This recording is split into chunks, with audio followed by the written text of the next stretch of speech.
Hi, everyone, and welcome. I am Caleb White. I'm the product marketing manager here at Exclaimer, and I'm happy everyone could join us today.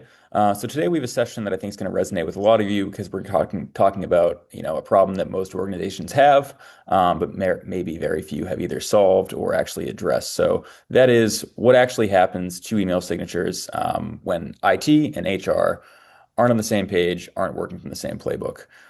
So today we're going to get into why that gap exists, what it kind of costs in practice, what it looks like, and then of course what a better setup might look like. So kind of four practical areas. Not going to add too much complexity to either team here. Just going to try to give you a very practical and helpful guide that you can take away.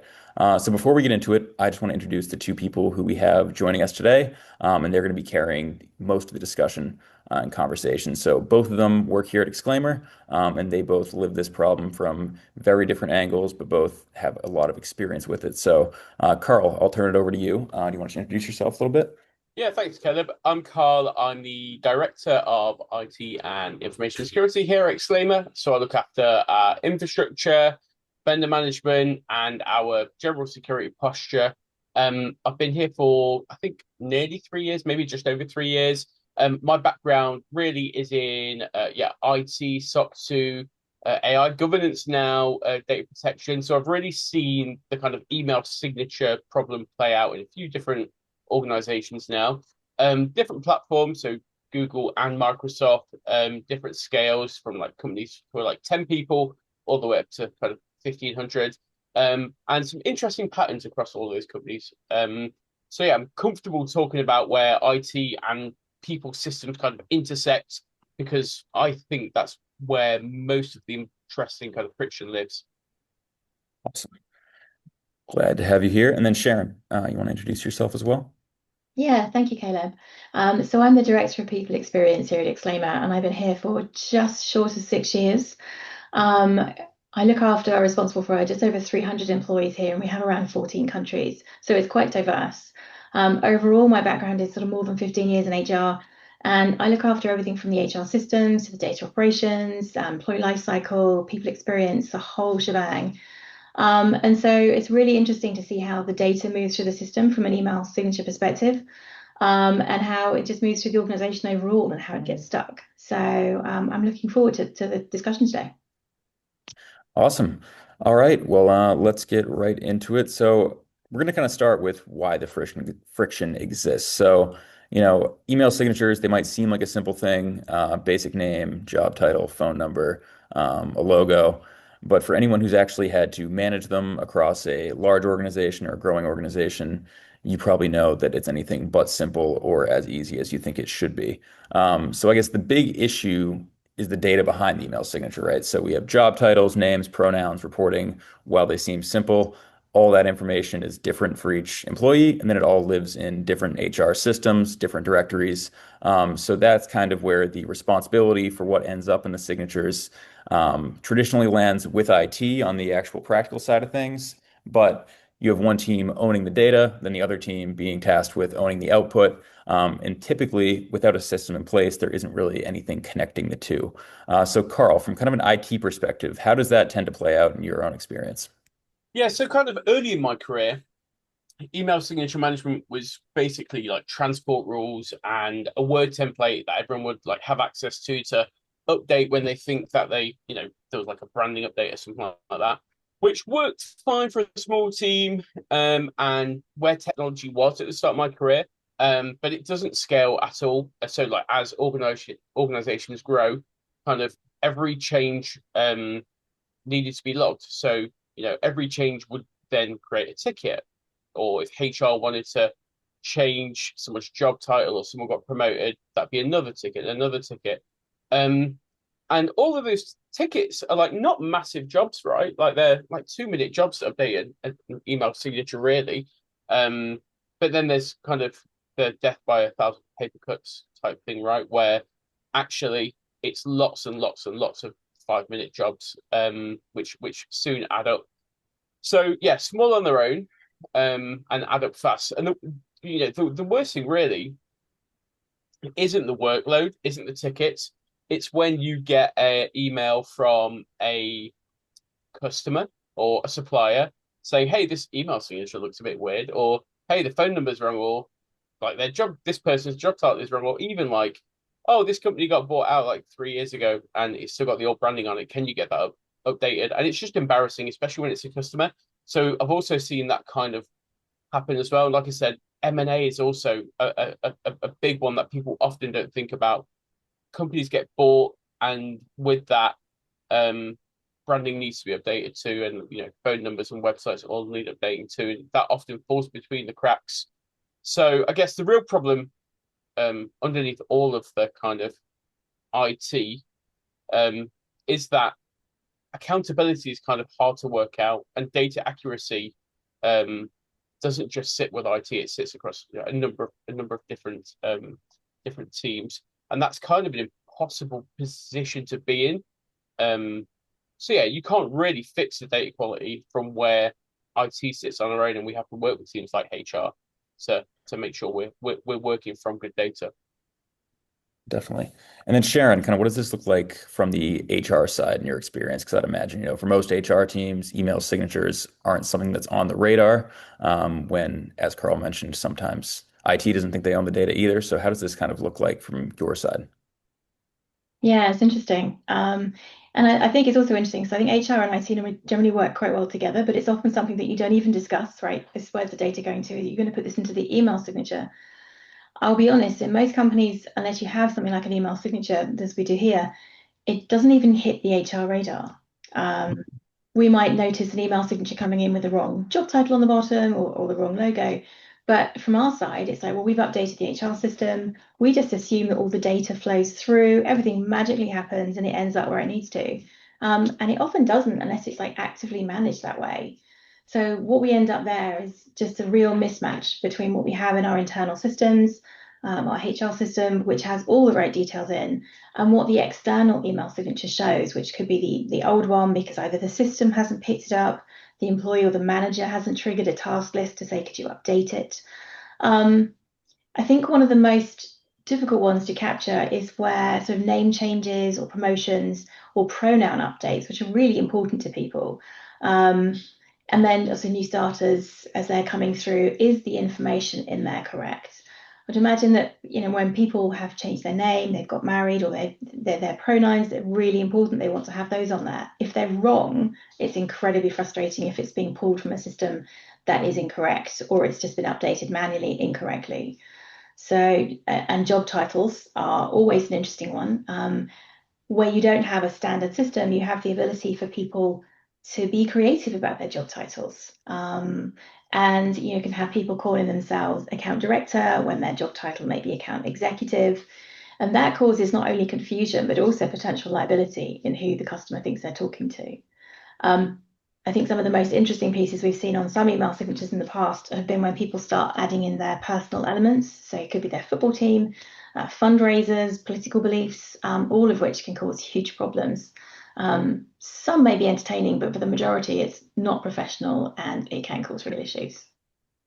Yeah, and I kind of just want to elaborate on that just because, I think a lot of people probably think of signatures as a purely cosmetic part of their brand and their presence online. But, from a brand perspective, it's a bit bigger than just a cosmetic thing. I mean, every email that's going out, you're touching, a customer, prospect, internal, external, whatever it is, and if 10% of your 10,000 person organization has outdated or inaccurate email signatures, it goes from just being a small IT problem that they can handle, like Carl mentioned, and becomes more of a brand consistency and liability really at that point. And it's kind of one of those that I think people are probably more reactive to because it's difficult to spot preemptively. So kind of in that same vein, Carl, you mentioned encountering examples of these compliance gaps that have come up and having to address those. Do you kind of want to dive into your experience with that? Yeah, so we had a real one here at Exclaimer. Um, our marketing team are super diligent, as you would expect from somebody in the email signature business, and um, turned on headshots for everybody who worked at Exclaimer. So their email signature would contain a little kind of image of them on the email signature. Um, So great, on the out, on the outside of it, you might think that's a great idea. That's a really nice touch. However, we hadn't gone back to employees and obtained explicit consent to use their photos in outbound communications. So what that meant was an email signature technically contained their personal data. A photo is personal data. So we created a small GDPR compliance gap, of our own making, which was very interesting. So like the fix was super straightforward. You opt in or opt out, and you would consent or not to having your image in your email signature. But the point that I take from it is kind of even the team, even us, right? The team who like manages this stuff professionally can still miss things without proper control and oversight. So every change to a signature is a change to what's going out under the company's name. And I think that's a really important thing to get across. It's not just Carl's email signature, it's Carl representing Exclaimer. And I think it's really important that governance is in place because of that. Sense. I mean, in this last few minutes, we've kind of touched on a data ownership problem, manual process problem, compliance issues, brand risk, and really all of those sit inside something that we touched on previously as what a lot of people might think of as just a cosmetic or nice to have tool. So I think that's a pretty good case for why this deserves more attention. So looking at that kind of what this actually looks like in a better setup.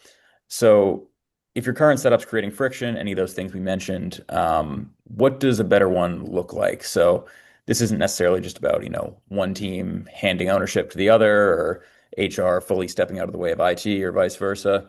What does it look like to get both teams kind of on the same page, clear for what they're responsible for, the right, aspects of it delegated out?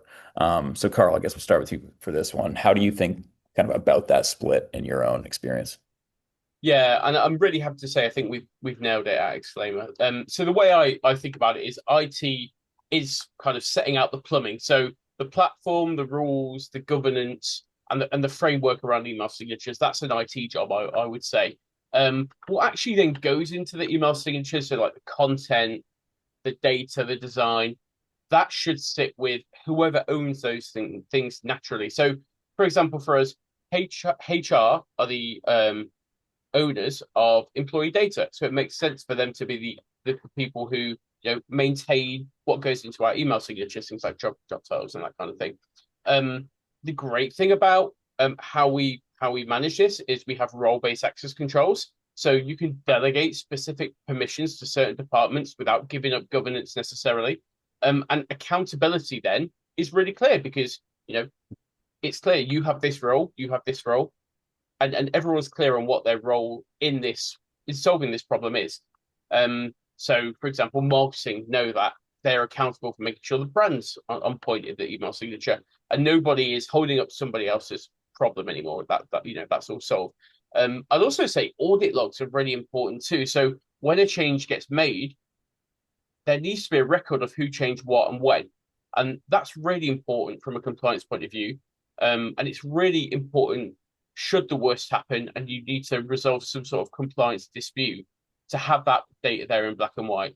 I guess the counterintuitive bit is that this model doesn't, I guess, make more work. It doesn't create more work for IT. It reduces it, so that's great.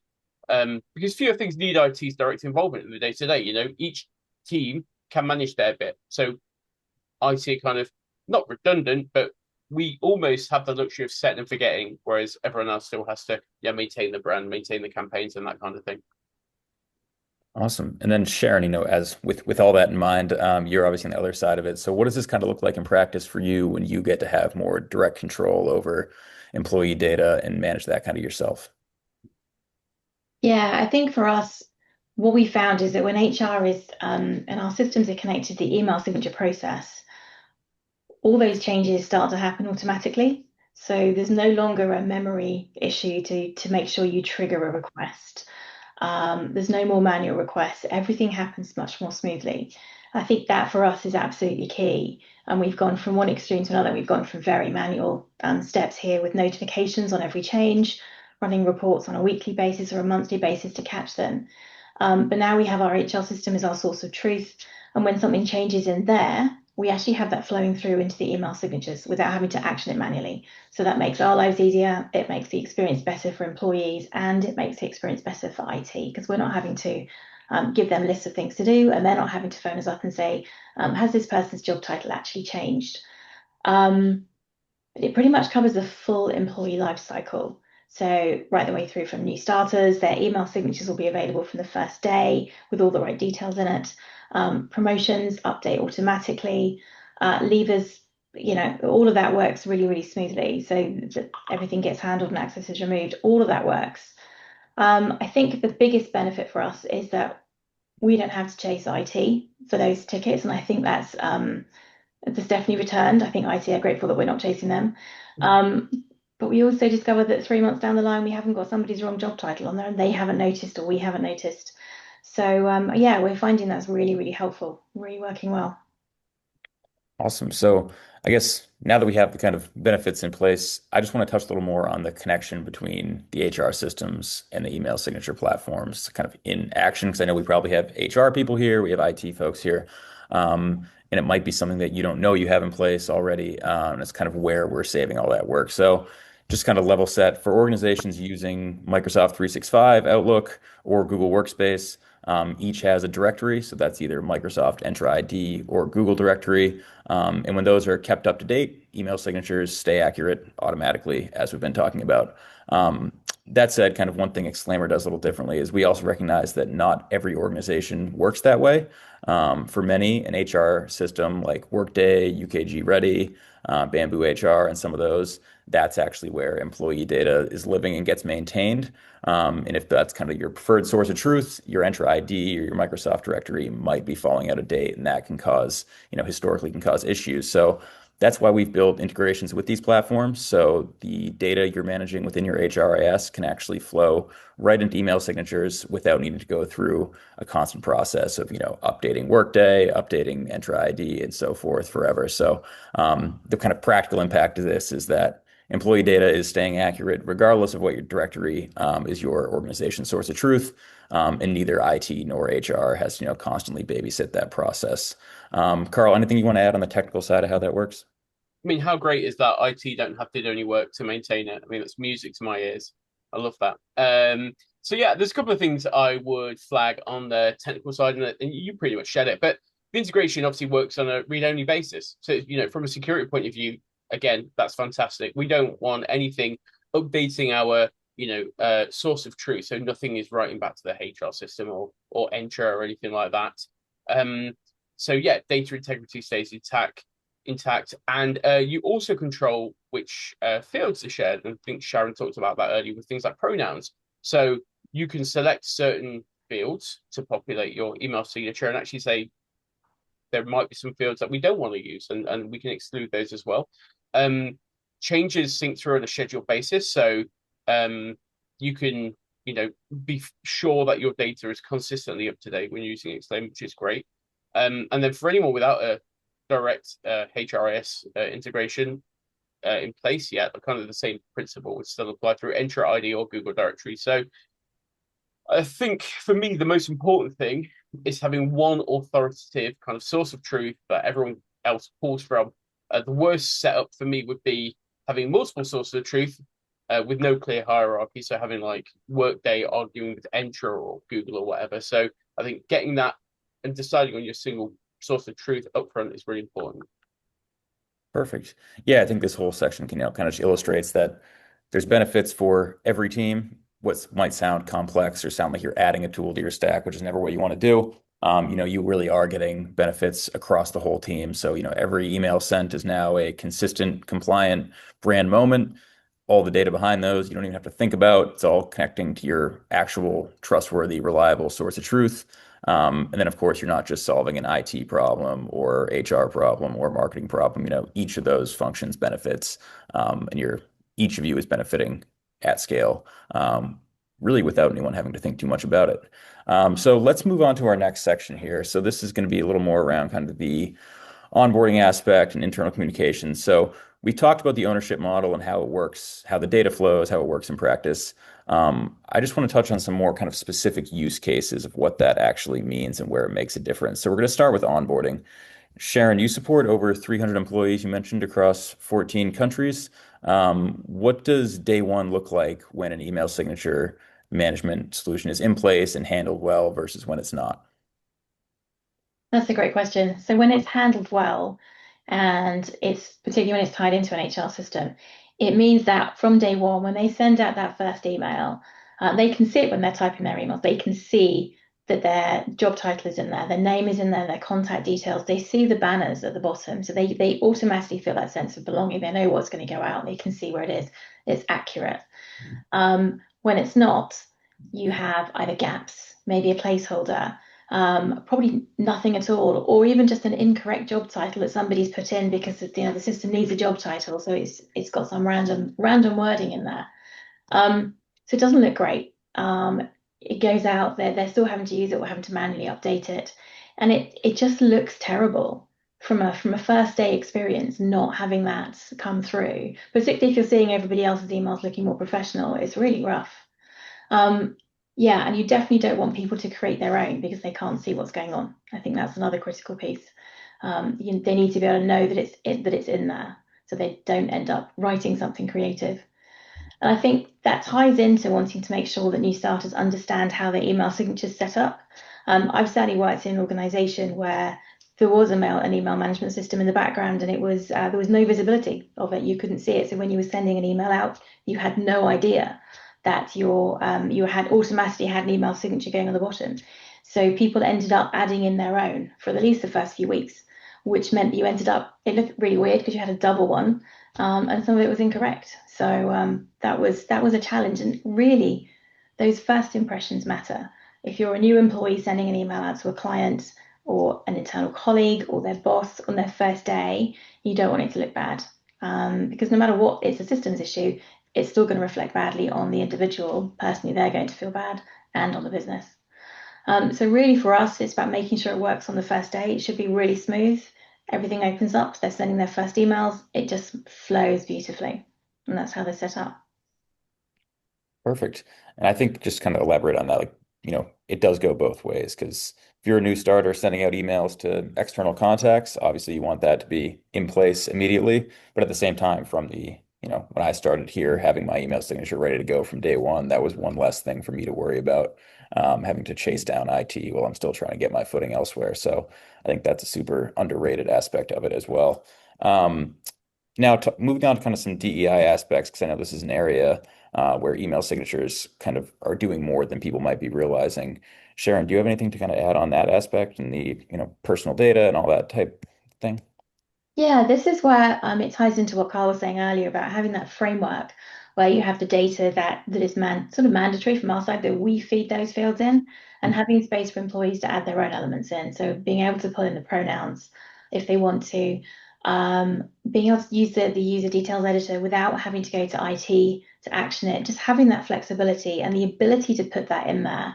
Not only is it important for individuals, it's important for how they're then treated by clients, customers, and internal people when those people come back. So it's great for raising awareness.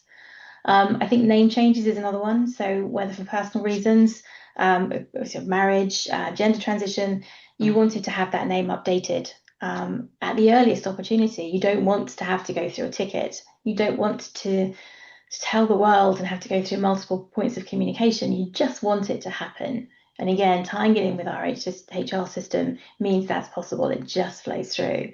And really, we just want to remove that friction. We don't want to make it difficult for people, make it as easy as possible. The other thing we find with email signatures, it's also a great place for us to support more broad inclusion initiatives.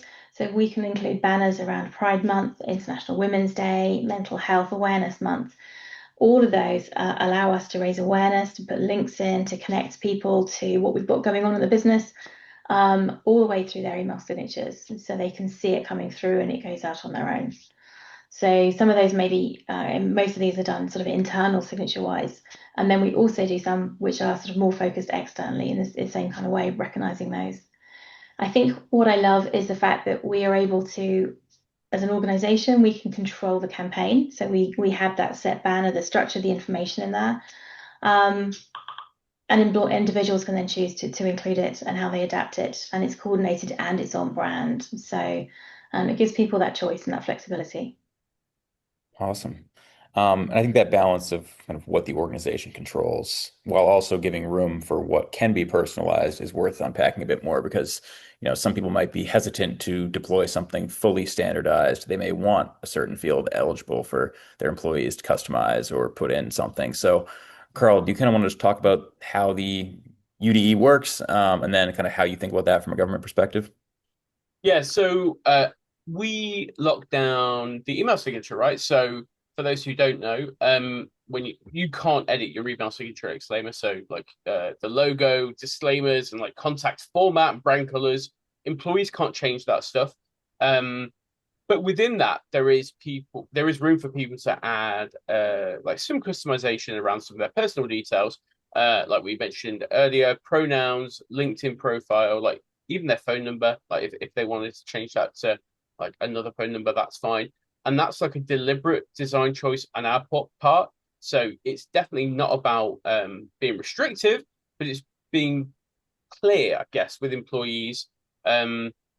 Where the organization sits in terms of risk appetite and what is acceptable in terms of risk and what that individual owns. So I think that's really important. Where I'd flag caution is free text field. So if you are an Exclaimer customer and you are using our UDE, I would suggest not having free text fields in the core template. That's where things can generally go wrong, like Sharon was saying earlier, around like football teams and political causes and like what have you, like sponsorship requests for charity, like we see that quite a bit. And if there's no free text field, then like none of those things can appear, right? So that's something I would look out for. Try and have a system that prevents that kind of thing, or I guess prevents surprises. And then once you've nailed that, the result is a signature that's consistent and it's on brand and it feels like it belongs to your company and belongs to somebody who is representing your company in the right way. So I guess early on, making sure there's no tension in that process and that that's never up for discussion or set as an option is really important. Awesome. Yeah, I kind of want to circle back to the use case Sharon mentioned real fast on the banners and being able to deploy those centrally. So, you'd probably be thinking about banners more so as a marketing opportunity. And while they are great for that, I think one kind of use case that doesn't get talked about enough probably is the use of signatures and banners in internal communications. So, it's not just for external. You're not only emailing people externally, you're also constantly emailing within your own organization, and each one of those internal emails is an opportunity to reach employees with something relevant. So, Sharon, obviously you have experience with this, and you've used email signatures consistently for internal communications at Exclaimer. What does that look like for you, and kind of what are some of the things you've done with them? Yeah, I found it really, really helpful actually, because our email signatures here can be used to share out those internal updates through the banners. The most recent one we did was around our summer events that are coming up in across the US and the UK, and just seeing those on the internal email signatures. And I think that's another piece is you're actually able to have internal email signatures as a specific design rather than just having external ones. So for us, it would allow us to put in the summer party. We had Pride Month. We're looking to use it for benefits information, raising awareness, and as we come up to things like renewals. I think the advantage over other sort of internal comms channels, and we have a lot, we have Slack, we have email, we have our all hands, we have our own intranet sites. They're great for where people go to, but you have to actively go to it to find it. When you see these things on the bottom of every internal email that's coming in, it's just a little prompt that comes through. It's just that little extra message every day when you see something coming in. Oh yeah, I must remember to go and register for this. I mustn't forget that. That's really helpful. It's not intrusive. The banner is there. The information is there. But it's not asking you to do anything. You haven't got to click it through. But if you're interested, you can. So it's quite a nice way to work it through. We can also do that directly without going through IT or marketing, which is pretty cool. I think in the future, I'd be interested to sort of look more about doing around sort of benefit enrollment reminders and having them more location specific, looking at training, getting people to update survey prompts and things like that. So all of those things is just simple reminders that isn't just another Slack message. It's something that just is a gentle reminder consistently. I quite like that approach. 100%. And that I know me personally that that works well for me because I'll see a message come through to fill something out or RSVP to the summer party while I'm in another meeting. Tell myself I'm going to get back to it later, completely forget. So having it come through on a regular basis on the other emails is helpful. And I would add also that all these internal and external, this can all be segmented to specific audiences and only HR sends certain ones, all that. But that's a conversation for another day. So to kind of summarize that section, we've got onboarding, DEI, internal comms, three major areas where email signatures are doing real work for HR, not just sitting at the bottom of an email as something that's nice to have. So moving on to kind of the day-to-day automation aspect, which this is where, a lot of that ongoing admin is really getting eliminated and the time saving really sits. Um, so, we've covered the ownership model and we have touched on some specific use cases about how it makes a difference. I want to kind of talk about what this looks like in reality, because obviously, even with the setup in place, there's a long list of routine changes that might need to happen, promotions, department moves, campaigns. We've thrown a lot at you. But Carl, kind of how does the automation change the picture for IT and how does it actually do the time saving that we've been speaking about? Yeah, it's a game changer. It's an absolute game changer. Before automation, every employee change that affected a signature needed manual action somewhere. So that would be a ticket to IT, an email to a manager, a Slack, or any other flavor of communication, or an employee doing it themselves.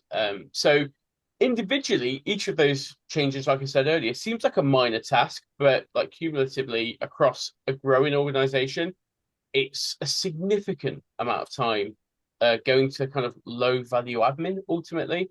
So now we have our HR system connected as our source of truth, like we discussed. Those changes just happen. So when someone's promoted, their job title is automatically updated, which is fantastic. When someone changes department, their team name gets updated on their email signature.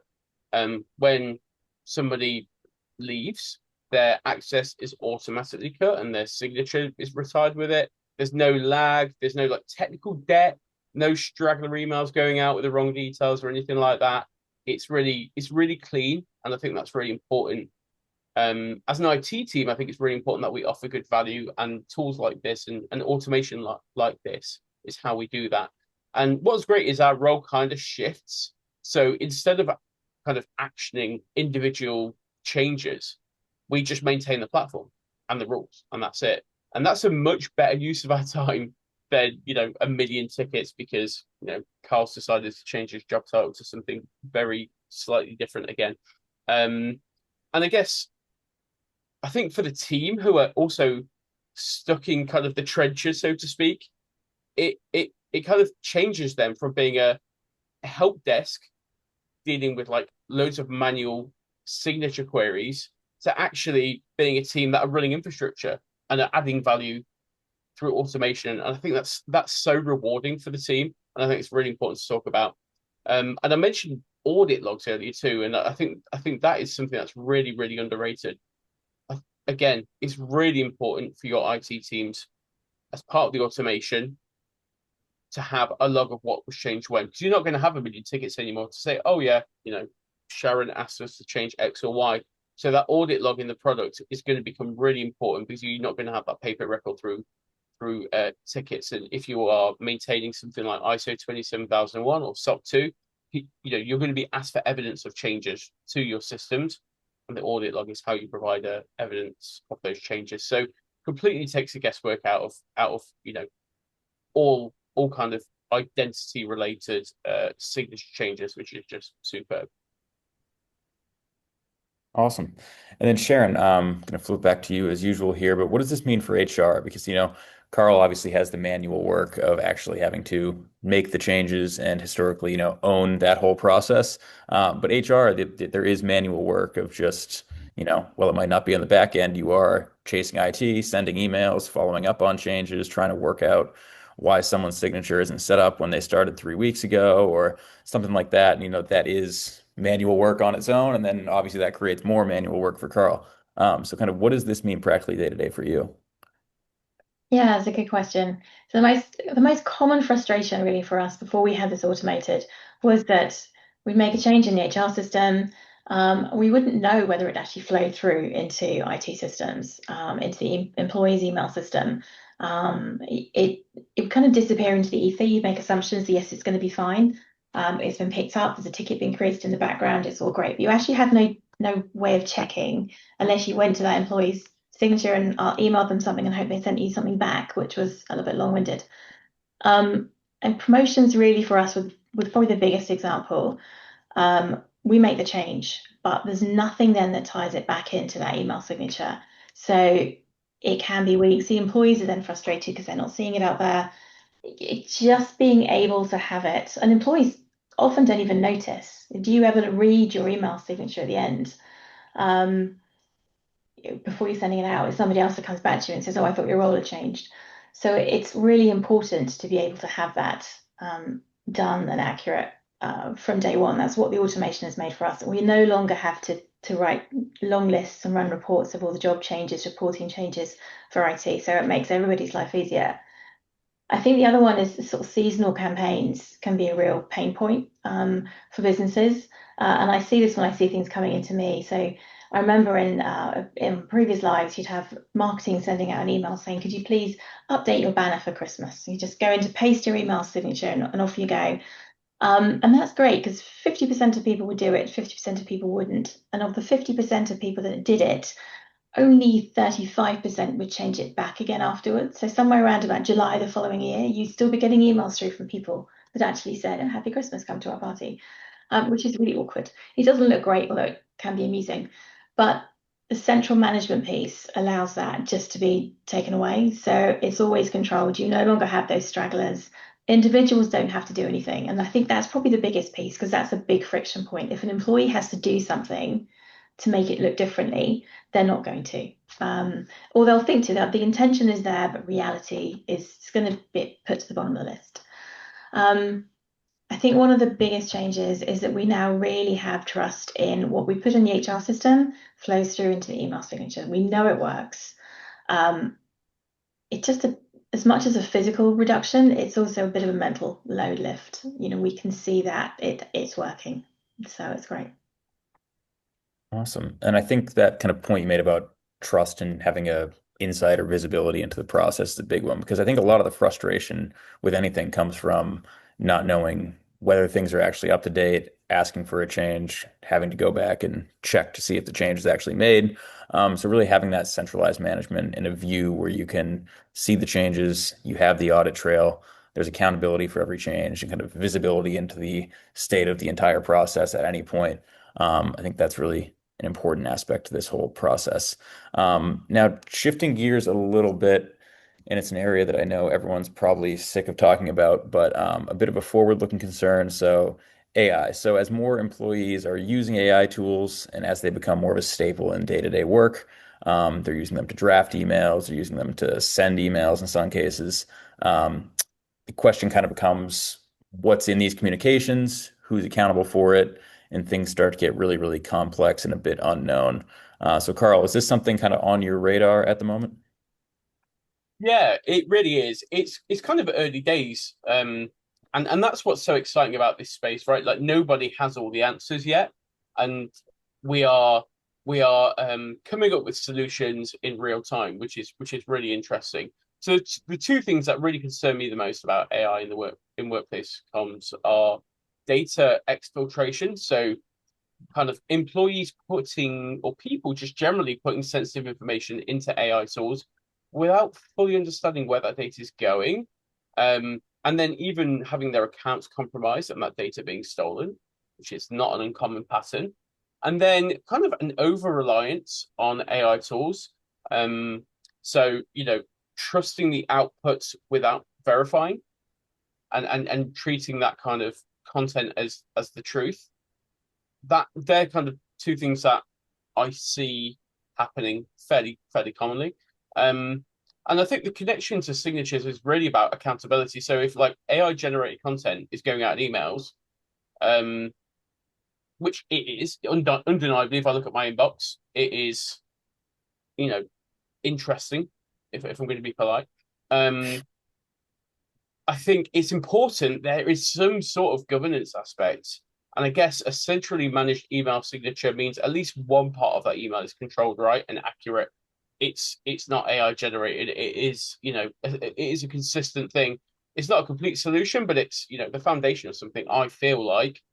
So I think there's a future where disclaimers and audit logs are even more prevalent to say, actually, hey, just so you know, this is an AI generated piece of content or something like that that we can point to so that people, understand and can take that message with the amount of seriousness it should or should not be taken with. Um, so yeah, it's a really interesting time. The tools and the governance frameworks around AI in workplace communications are still catching up, I think, with people how people are actually using the tools.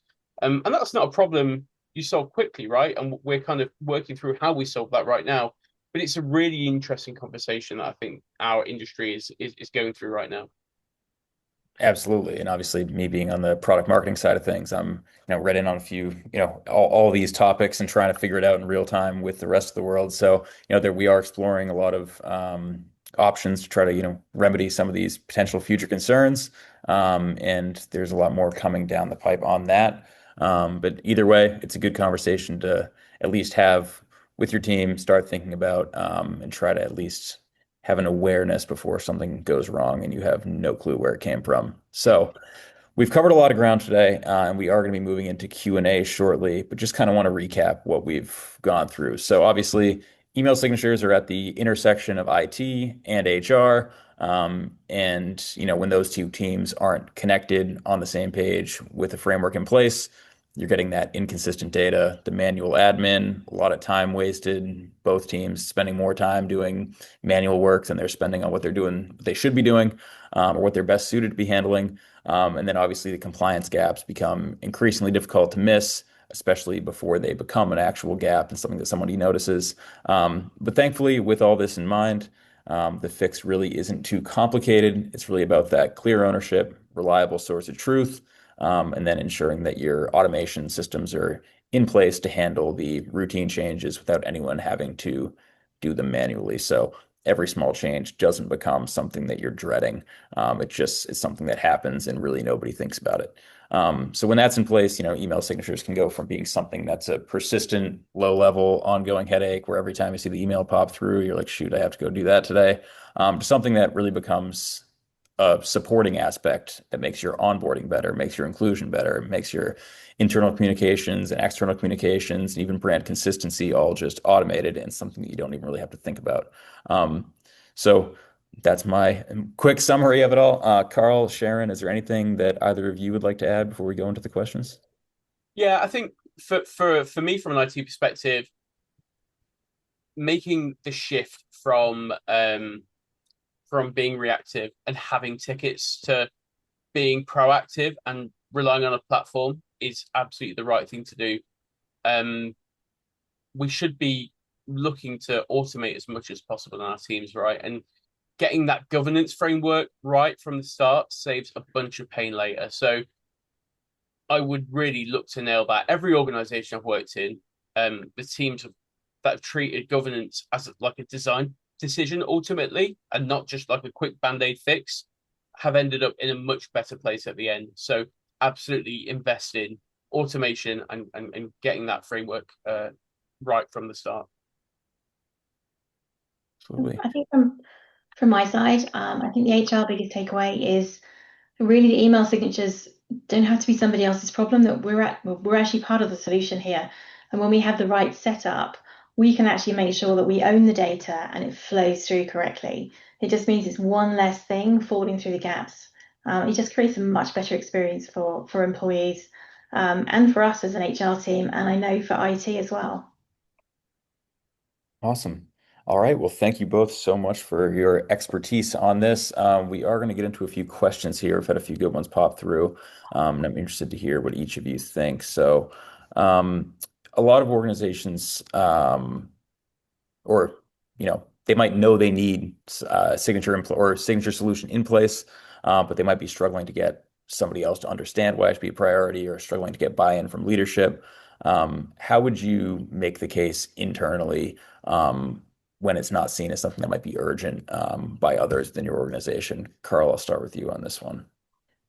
Yeah, I think with any tool you're looking to get, hopefully you're solving a problem, but actually, hopefully you're reducing risk. So you're looking to um, help your leadership team understand what the risk you're mitigating is and the financial, I guess, penalties or yeah, penalties is the right word that are tied to that. So compliance gaps are the clearest entry point. I think like GDPR exposure, like we talked about earlier, I think that's a really simple way to explain to people who maybe aren't technical or don't feel the pain your team feels, why you need this tool. So I would absolutely start there. You could also go into explaining kind of the cumulative admin effort and how much that's costing your team and what you'd be able to do if you weren't managing email signatures manually. So yeah, I would absolutely start with language they understand, risk, the money, and the amount of effort that your team's spending on email signatures to try and get them bought in. I think from my side, the conversation is probably less about compliance, although there's potentially a compliance angle in terms of making sure that the job titles going out are correct, so that information we're not misleading clients with incorrect information. But I think it's often more the employee experience. So it's wanting to make sure that they're not struggling with inaccurate email signatures. Yeah, happening on day one, it's kind of tiny in some respects in the great scheme of things, but it doesn't look great. It doesn't look great for the manager, doesn't look great for the individual. It doesn't show them that we're an organized organization. It's not a great impression. The other one is very much around pronoun support, name changes, having these things flow through smoothly, removing that friction for employees that are changing the name for any reason. And just having a process that they have to go through a number of steps means that people then don't do it, or they feel awkward doing it. So just making it simple, that's another good argument for us. But I think one of the other ones is very much the internal comms side, being able to build out those banners to highlight upcoming events, to highlight benefit renewals, to the actions that we want from employees, surveys coming through, results from surveys. You can put these in there as well, and being able to target them, as you said, Caleb, into different sections and different locations is fantastic. And I think that's an underused tool as part of email signatures. 100%. Next question. This is an interesting one, just given our own experience. So, for anyone managing teams across multiple countries, geographical regions might have different requirements. How can Exclaimer Reuse kind of help those teams approach email signature governance when there's different, time zones, languages, regulations, all that in place that you're trying to balance? And obviously, Carl, you mentioned the GDPR stuff before, so I'll kick it over to you for this one to start. Yeah, I think we kind of talked about the governance framework being correct from day one, and I think regional variance has to be included in that as well. So different legal disclaimers for different jurisdictions is something we talk about a fair bit, and obviously there are different kind of regulatory requirements per region too. And we can we totally handle this just in platform. So smart rules do most of the heavy lifting.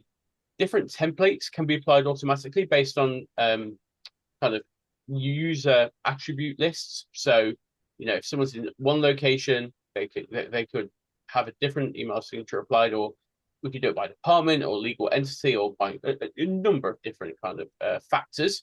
I guess the key thing is building that kind of flexibility into your template structure. So, you have a template that could be used ubiquitously, or you have multiple templates that should be applied per use case. It really is it really is up for grabs. I think the one source of truth argument, I think, is ultimately still the most important thing globally, making sure that you've got that single point of truth where data is pulled from and applied to the email signatures consistently. Because if you're managing multiple data sources, you're going to manage very many different ways of presentation of data, which is just not great. So yeah, I would absolutely start with the governance framework and making sure you thought about that from day one. I would definitely support on the HR system being the one source of truth, having that one place where the information comes from.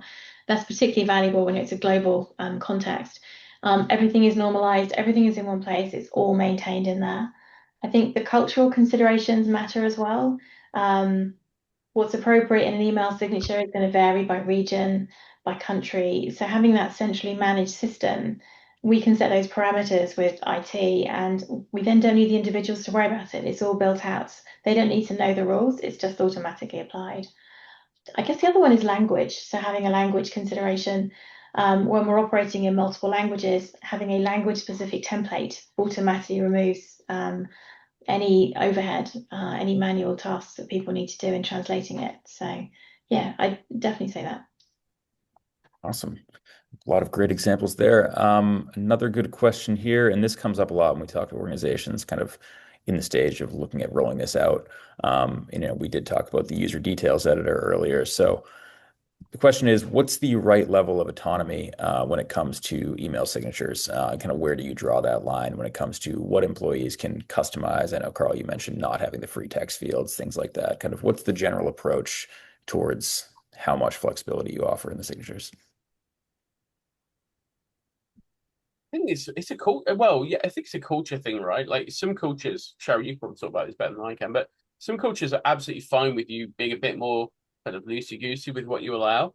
Um, but like for me, you've got to kind of lock what the organization owns and maybe be a bit more lax around what the individual owns. So, like we said, the brand elements and the legal disclaimers and the contact information, all that stuff, that should be locked. But yeah, pronouns and LinkedIn profile and um, you know, other things. I think it's okay for those to be a bit more open and a bit more open to interpretation. Uh, for LinkedIn URLs, obviously you would just have a URL kind of validation on that field, so that's fine. You wouldn't get free text in there. And I think I just draw a hard line at free text because that is generally where things go wrong. If it best case it's typos, worst case it's much worse. So yeah, I would definitely draw the line at free text there. Yeah, yeah, I would agree. I think employees also respond really well to clarity as long as they know what they can and they can't change and why. We don't tend to have any pushback or any questions. I think the pronoun field is a really good example of where that works well and they have the ability to complete it or not. LinkedIn profiles can be really useful, particularly for our customer facing roles. It's optional, but it's something that I think people are adopting. I think some of the point is here, it needs to be the framing. So it isn't about restricting employees and what they can do. It's about making sure that we present consistently as a company while still giving them the space to present themselves professionally and provide the information they need to. Definitely. And I think, I mean, even like you mentioned, like not only do people respond well to clarity, if you have a tool like Exclaimer in place with the user details editor or the URL field, there's really no room for it to go wrong. So you kind of save that discussion in general before it happens. And then I guess my own perspective coming from the marketing angle, I mean, the goal isn't necessarily uniformity at scale for the sake of uniformity. It's just that consistency on how your organization is represented. So, like Carl said, like your logo, everything the organization owns, that should be locked down, and there should really not be a reason for any pushback on that. But I do think it's important that, you do have the option and the opportunity to give a little flexibility, so that each signature, obviously, it's a signature, it should feel human. So with this kind of structure we have, I think that those two things aren't necessarily in conflict when the system is set up well. Next question here, and this one's going to open up a little bit, but what role can signatures play in supporting broader employee, culture, well-being, beyond the obvious DEI examples that you gave previously, Sharon? Yeah, I actually think the internal comms opportunity is bigger than most HR teams realize on email. It's already the channel that most employees use when they've got lots of messages going backwards and forwards. I mean, yes, we use Slack, but it's lost. I think it comes back to my comment earlier about it's being that soft, gentle reminder, that continual prompt without being completely kind of in your face, for want of a better word. So well-being campaigns and mental health awareness month, links to our employee assistance programs, all of these can be built in there and sort of surface through banners. And it's just that gentle reminder, that consistent information coming through. Another option you've got is to actually use it for employee recognition, sort of highlighting team achievements, work anniversaries, internal award programs. That's not something that people have explored too much on, but imagine getting an email and suddenly, employee of the month's named on the bottom and it's coming through. You're never going to not have somebody smile when they see their name on an email, right? Benefits enrollment. So that is always great to be able to put something on the bottom to remind people that they have a deadline, particularly with our US employees where the deadline is incredibly strict. You have no wiggle room on that at all. You need people to go in and actually actively enroll. So that has always been something that will be really a good use for this. And then training and development, we can put through internal opportunities, reminders of LinkedIn learning, courses, mandatory training deadlines, all of those can just pop up regularly. And again, it's that consistent, gentle reminder on emails. So I think for sort of a broader point here is HR, we send out messages through Slack, we send out emails, we send out notifications through HR systems. I think email signatures is definitely a space that again, gentle reminder, just that prompt. Awesome. Anything to add on your end, Carl, on that one? I think like the value of using signatures for email comms is it feels a bit more like a fully governed channel, unlike Slack or Teams. Like I know that if I send an email, it's it's going to land and people are going to more consistently pay attention to it, which I know sounds weird, but is absolutely the truth in my experience. It almost feels like the most valid way of internal communication right now. When other channels can be really noisy and can be hard to track. So yeah, I would say that it's definitely still the most credible channel for communication internally, in my opinion. Perfect. And then one more question here. So kind of can go a few different directions with this one, but how should organizations be handling email signatures for employees who might work across multiple roles, multiple brands, subsidiaries, legal entities, etc.? Carl, we can start with you on this one. Yeah, so this is where the governance framework is really got to be thought through carefully from the start. So a single template obviously wouldn't work. You need to kind of plan for the complexity before you really get stuck in. So smart rules, different templates assigned based on user attributes, taking into account things like legal entity, department, location, role, and then the correct email signature will be applied automatically. For kind of employees who straddle multiple kind of entities, the key question is which entity they're sending on behalf of at any time. So that's one thing you've got to build into kind of your rules and your decision making is making sure that's really clear. Making sure that governance question is answered.